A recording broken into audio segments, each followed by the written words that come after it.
तो आइए आज बाहुबली के डायरेक्टर एस राजामौली की नई फिल्म RRR के हीरोज को डिस्कस करते हैं और जो नया टीजर निकल के आया है इस मूवी का उसके बारे में जो कंट्रोवर्सी उभर कर आई है उसको भी डिस्कस करते हैं।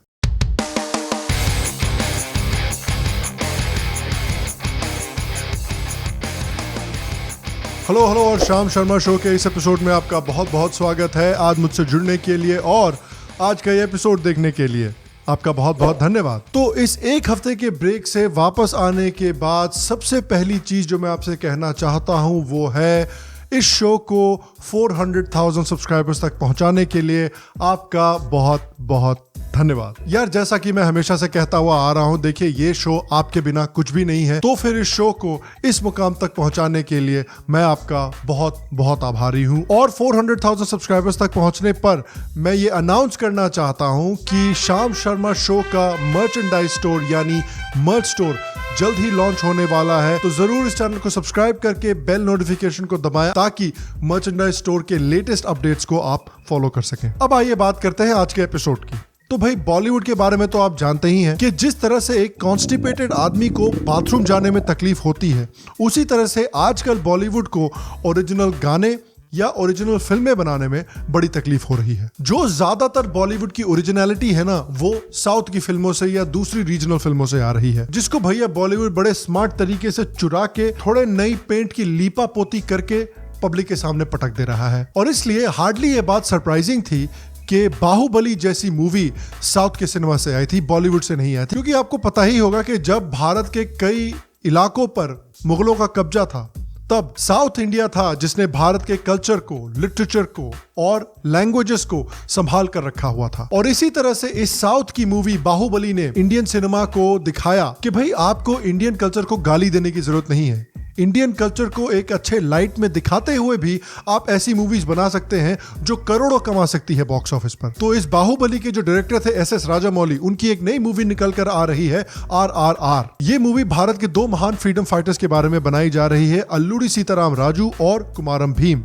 ये दो ऐसे फ्रीडम फाइटर्स हैं जिनके बारे में आंध्र प्रदेश या तेलंगाना के बाहर कई लोग नहीं जानते हैं। जब 1882 में अंग्रेजों ने मद्रास फॉरेस्ट एक्ट पास किया था, उससे मद्रास प्रेसिडेंसी के जो ट्राइबल लोग थे उनके एग्रीकल्चर पर बहुत बुरा असर पड़ा था और उनके खाने के लाले पड़ गए थे। और हालत ये हो गई थी कि अगर इन ट्राइबल्स को खाना खाना था तो इनके पास अंग्रेजों के लिए काम करने के अलावा और कोई ऑप्शन नहीं बचा था और अंग्रेज इन ट्राइबल्स को बहुत एक्सप्लॉइट करते थे। तो अल्लूरी सीताराम राजू ने इन ट्राइबल्स के लिए आवाज उठाई और इन ट्राइबल्स की लीडरशिप करके उन्होंने अंग्रेजों के खिलाफ गुरिल्ला युद्ध करना शुरू कर दिया। और इस गुरिल्ला युद्ध में अंग्रेजों के खिलाफ अल्लूरी सीताराम राजू काफी सक्सेसफुल भी हुए थे।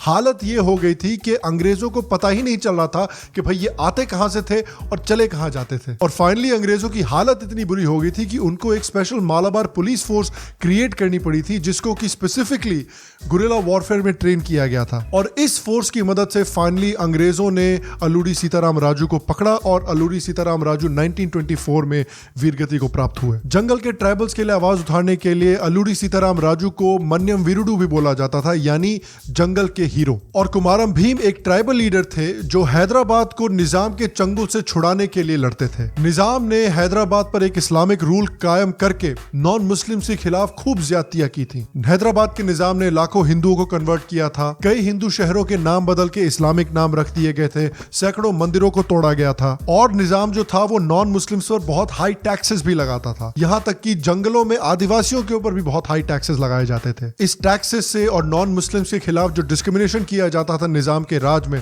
उसमें नॉन मुस्लिम्स का जीना बहुत मुश्किल हो गया था हैदराबाद में। तो फाइनली कुमारम भीम ने डिसाइड किया कि अब निजाम की नहीं चलेगी। उन्होंने निजाम का कोई भी कानून मानने से मना कर दिया। उन्होंने वही गुरिल्ला टैक्टिक्स का इस्तेमाल करके निजाम के खिलाफ और निजाम के रजाकर सिपाहियों के खिलाफ युद्ध छेड़ दिया। और आज कमाल की बात तो यह है कि हमारे जय भीम जय मीम के जो सुपरस्टार लोग हैं, असदुद्दीन ओवैसी जैसे, जिनके पार्टी के पुराने लीडर जो हुआ करते थे वही रजाकरों के भी लीडर हुआ करते थे, जो नॉन मुस्लिम्स के ऊपर इतना अत्याचार करते थे, खासकर SC ST और ट्राइबल्स के खिलाफ भी इतने अत्याचार किया करते थे। ये लोग आज आकर जय भीम जय मीम कर रहे हैं। मतलब सेक्युलरिज्म तो भैया टाइड डिटर्जेंट से भी अच्छी चीजें हैं।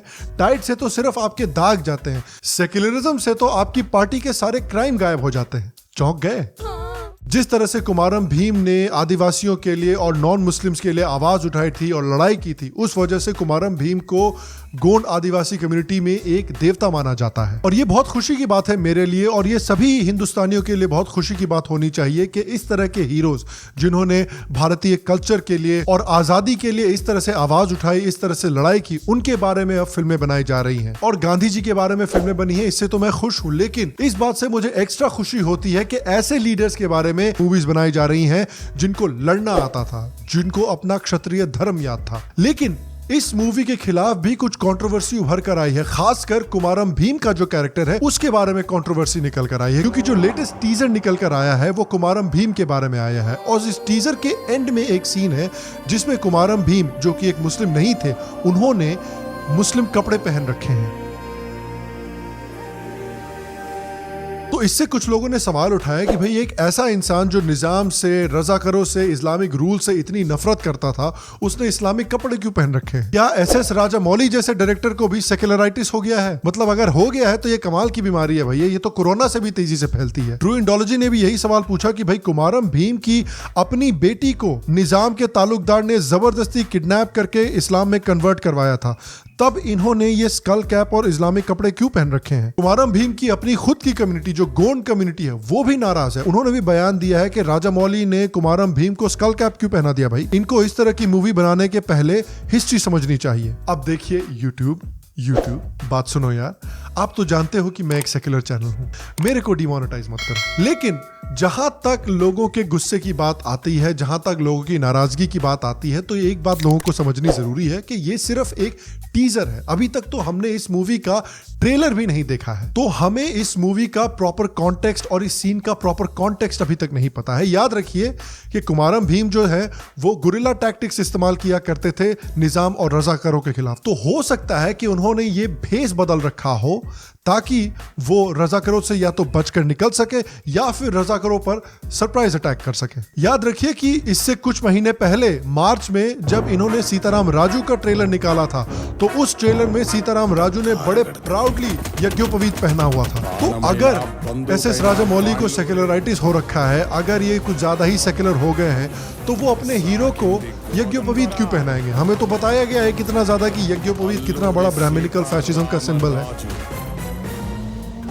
तो जब तक हमें इस सीन का प्रॉपर कॉन्टेक्स्ट नहीं पता चलता, तब तक हमें राजामौली के ऊपर इतना नाराज नहीं होना चाहिए। दूसरी एक और कंट्रोवर्सी निकल के आई है कुमारम भीम के कैरेक्टर के ऊपर कि अब कुछ हिस्टोरियंस निकल कर आए हैं, कुछ इंटेलेक्चुअल्स निकल कर आए हैं और पॉलिटिकल लीडर्स निकल कर आए हैं जो कह रहे हैं कि कुमारम भीम तो हिंदू है ही नहीं और पूरी की पूरी गोंड कम्युनिटी हिंदू है ही नहीं। अच्छा, हिंदू नहीं है तो क्या है भाई? है भूत है, डेड बॉडी है, आसमान से टपक गए हैं, एलियन छोड़ के गए हैं इनको जंगलों में। अबे पैसे मिलते हैं क्या तुमको इस तरह की फालतू बातें करने के लिए? तो आकाश पोयम जो खुद एक गोंड कम्युनिटी के हैं हिस्टोरियन, उन्होंने कहा है कि भाई गोंड हिंदू नहीं है। कांग्रेस पार्टी की एक लीडर अनुलेखा बूसा ने भी आकर कहा है कि भाई गोंड तो हिंदू है ही नहीं। तो एक ट्वीट में तो उन्होंने कहा कि गोंड हिंदू नहीं है, फिर उसके बाद उन्होंने स्टोरी बदल दी, फिर उसके बाद एक और ट्वीट उन्होंने लिखा जिसमें उन्होंने लिखा कि भाई गोंड जो है इनमें हिंदू मुस्लिम दोनों भरे हुए हैं। अरे माता जी, पहली बात तो यार कहानी डिसाइड कर लीजिए क्या है, और दूसरी बात कि जब 1961 का सेंसस हुआ था आंध्र प्रदेश का, तो एक भी मुस्लिम गोंड नहीं था आंध्र प्रदेश में। कसम से यार मेरे को तो लगता है कि अनुलेखा जी के दिमाग में भूसा भरा हुआ है। Thank you, thank you, thank you very much, thank you.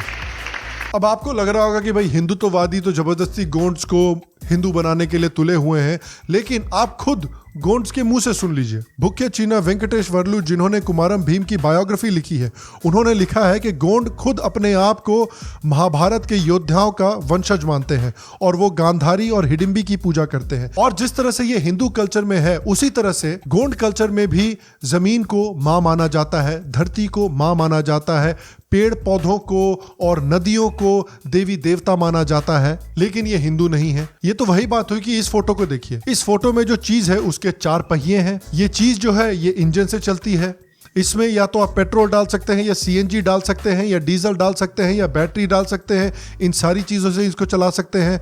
ये लोगों को एक जगह से दूसरी जगह ले जाता है, लेकिन ये गाड़ी नहीं है, इसको गाड़ी मत बोलिए। तेरे को क्या लगता है और सबसे बड़ी प्रॉब्लम तो ये है कि आदिवासी ग्रुप्स जो हैं वो नहीं कह रहे कि हम हिंदू नहीं हैं। मिशनरी और लेफ्टिस्ट इंटेलेक्चुअल आके लोगों को बता रहे हैं कि भाई ये लोग हिंदू नहीं है। और ये मिशनरीज का बहुत पुराना टैक्टिक है। ये अंग्रेजों के समय भी मिशनरी ट्राइबल्स को जाकर बोला करते थे कि भाई आप लोग हिंदू नहीं है, ताकि ट्राइबल्स की अपराइजिंग को अंग्रेजों के खिलाफ बंद किया जा सके और इनको कन्वर्ट करना बहुत आसान हो जाए। एक बहुत फेमस अंग्रेज मिशनरी और एंथ्रोपोलॉजिस्ट वेरियर एल्विन जब इंडिया आए थे तो उन्होंने भी यही बोलना शुरू किया था कि भाई ट्राइबल जो है वो हिंदू नहीं है। लेकिन ट्राइबल्स को और स्टडी करने के बाद, उनके कल्चर को और स्टडी करने के बाद वेरियर एल्विन ने खुद कहा कि भाई मैं गलत था। यहां तक कि हमारे लिबरल इंटेलेक्चुअल्स के चहेते पर्सनालिटी गांधी जी ने भी कहा था कि भाई ट्राइबल्स जो हैं वो हिंदू कल्चर से पूरी तरह से जुड़े हुए हैं। तो आप बताइए मुझे कि क्यों भारत के जो लेफ्टिस्ट इंटेलेक्चुअल्स हैं वो मिशनरीज की स्ट्रेटेजी फॉलो कर रहे हैं और भारतीय सोसाइटी को अलग अलग हिस्सों में काटने की कोशिश कर रहे हैं। और मैं आपसे यह भी जानना चाहता हूं कि क्या आप इस मूवी के लिए एक्साइटेड हैं? आप इस मूवी की कंट्रोवर्सीज के बारे में क्या सोचते हैं? नीचे कमेंट सेक्शन में मुझे जरूर बताएं। अगर आपको आज का एपिसोड पसंद आया हो तो प्लीज आज के एपिसोड को एक लाइक दे, एक थम्स अप दे। इससे मेरी बहुत मदद होती है, इससे शो की बहुत मदद होती है। श्याम शर्मा शो को अगर आप पसंद करते हैं और आप श्याम शर्मा शो को अगर सपोर्ट करना चाहते हैं तो नीचे पेट्रियन के लिंक पर क्लिक करें, श्याम शर्मा शो के एक पेट्रन जरूर बने। अगर आपको आज का एपिसोड पसंद आया, अगर आपको श्याम शर्मा शो पसंद आया लेकिन फिर भी आपने आज तक सब्सक्राइब नहीं किया है, अरे भैया कर लो क्लिक, है कर लो सब्सक्राइब। एक बटन है बेल आइकॉन का, उसको भी दबा दो। और हमारे यहाँ और भी एपिसोड्स हैं, इनको भी जाकर देखिए, आपको जरूर पसंद आएंगे। मैं आपको अगले एपिसोड में मिलूंगा और तब तक स्वस्थ रहें, सुखी रहें और फिर मिलेंगे।